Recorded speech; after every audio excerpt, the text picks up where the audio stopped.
man is supposed to emulate his creator. He's supposed to act the way that the creator acts. That's big yesod in Judaism. So he does it to the point actually where he says here, look what he says.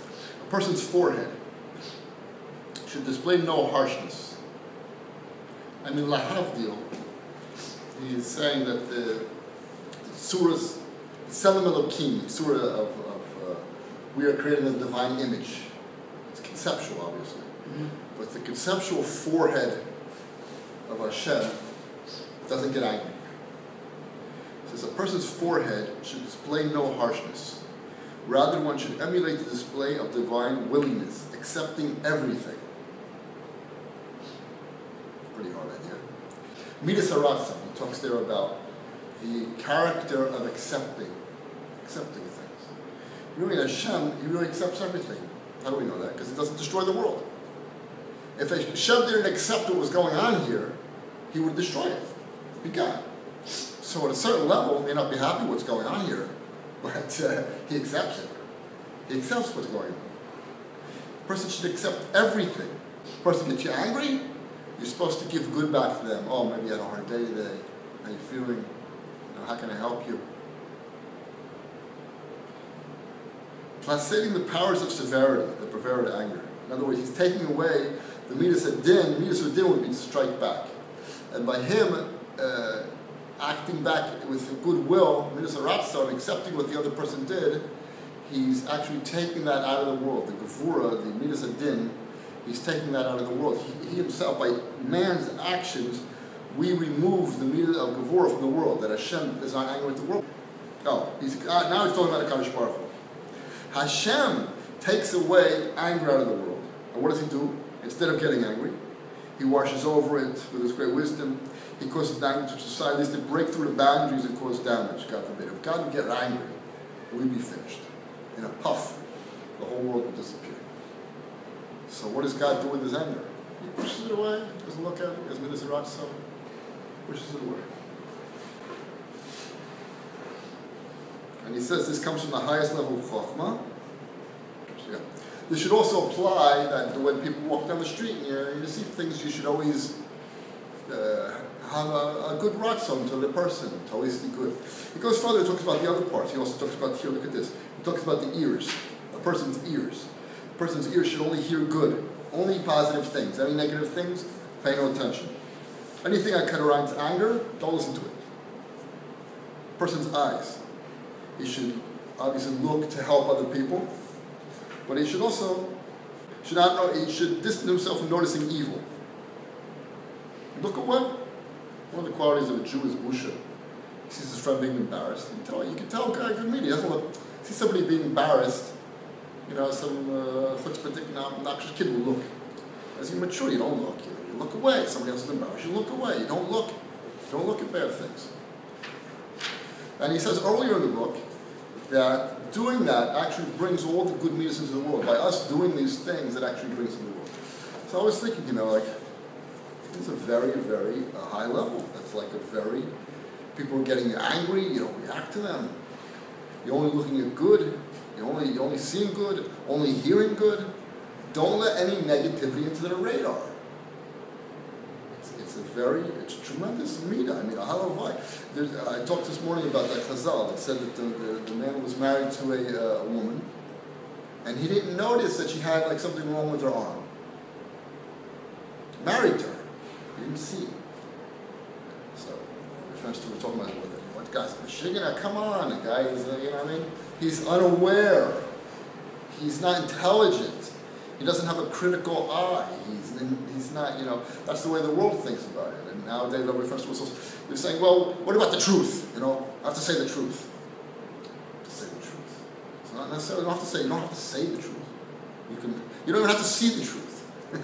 As somebody told me, I think it might, I don't know if it's a chazal. No, it's to be a good parent. To be a good parent, you have to be half deaf, half dumb, and half blind in order to be a good parent. Kid does it, you give him the space. I told you the Mashgiach, Rav Chadash, his father from the Mir, says in the Sefer there that he would never try to catch a guy red-handed. Most people think, oh, the Mashiach is coming. You know, the Mashiach wants to check out where? The guy didn't get up. He didn't daven. He didn't get up and daven. He wouldn't know. He would ignore it. He wouldn't look at the guy. Then he'd come to daven. He'd make sure he looked the other way. That the kid wouldn't see that he noticed that he didn't come to daven. He didn't want to catch the kid red-handed. He wanted to save face, as they say. And that gives the person the space to grow. And that's what Hashem does with us. So I was thinking, I think my Kiddush was that as we grow intellectually, we become more critical in a certain sense. We're more medactic. We see better. We see things. We see a small thing in a person. We can see right away who he is, the way he acts. Actually, he brought down the midrash Rabbi Eliezer Dessler brought down the midrash that said that before Hashem brings a big test to a person, first he brings a small test. And why is that? Because he says a small test, he can already see where the person is holding.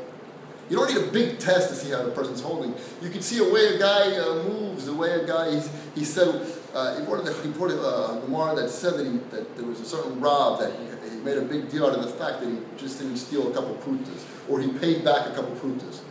But what was the big deal? It was just a couple prutas. The answer is no. The way that a person deals with small money, the way the person thinks, you can see who the person is. It doesn't have to be a big thing. Why am I saying that? Because parallel to your intellectual growth, as you grow intellectually and become more critical, you have to at the same time, I would say that really it's your Shemayim that has to grow. Why your Shemayim? Because the more that you see, the more critical you are. See, a person with a sharper mind it says, Ein Am Haaretz Chassid. You can't have a person who's an Am Haaretz to be a Chassid. I mean, obviously that's true in the sense of the material that he learned. He can't be a chassid because he can't, he doesn't know the halachas. So how are you supposed to be a righteous person if you know the halachas? But it's also true on the intellectual side, that if a person doesn't have a critical mind to be able to look inside of himself and see, well, where am I holding? Did I lie? Did I, do I owe the money or didn't owe the money? I mean, all the little things that a person has to deal with inside of himself, the more he grows, the more he sees his own faults. That's okay. If he's a celeb to look inside to yourself. But if you can do that on the outside, that's not your Shemayim. Because as a person grows, he will start to understand, hey, Hashem is really, really nice to me. Hashem is very, very kind to me. Because as he grows, he starts to understand his faults. And then he understands, the mature person says, wow, Hashem has given me a chance. He's given me a chance to go further. He gave me another chance to come back.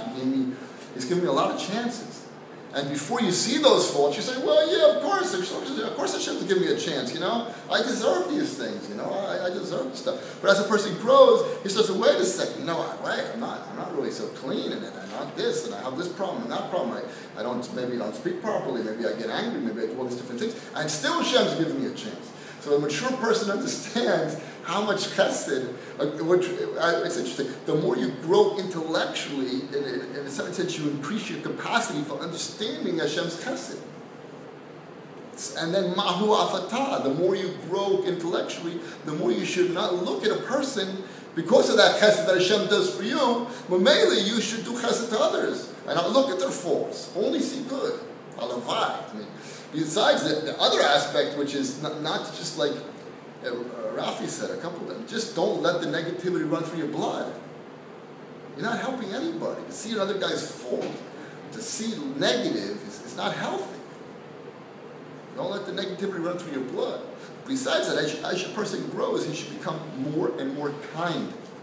Not more critical, not nastier. Oh, he's more intellectual. Yeah, he's a real intellectual. He can see straight through you, and he can, be really nasty because he's so smart, which happens to be true. A smart person can be very cunning. He can say things that are very cunning. But just the opposite. Our obligations as we grow, is to become kinder. Oh, there's another nice aspect of our professor brought up today about this idea. Why is it true that, and generally, that about tshuva, when about tshuva comes back very excited. And he's all excited about Yiddishkeit, and he wants to have Shabbos. Wow, Shabbos is great.